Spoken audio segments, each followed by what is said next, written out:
Hey there, welcome to your daily tree charge with Jojo. Here we are, beautiful tree, magnificent, it's so big, right along the river.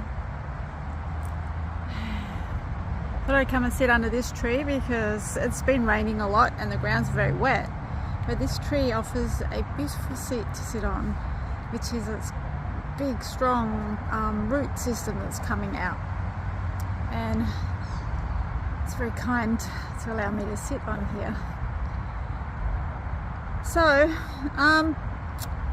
it's been a while.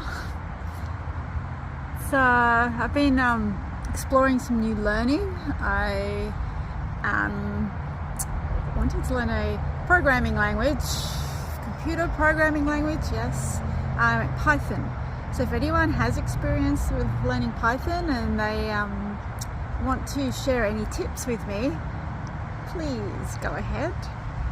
Just looking into downloading an editor, looking at SciCharm or maybe just Notepad++.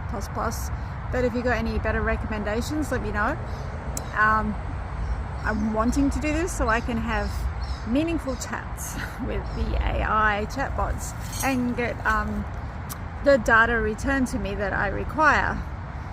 This is not that easy, just chatting to them and asking questions, as I've learned. So anyway, in that same vein of learning new things, with the tuning forks I'm going to play a little mini tune-up for air, for ascending and descending air, and to do the perfect fifth, to create balance and harmony in a beautiful vortex of energy. And hopefully I will learn a lot easier. So I'll set it up and also record it so you guys can also experience it.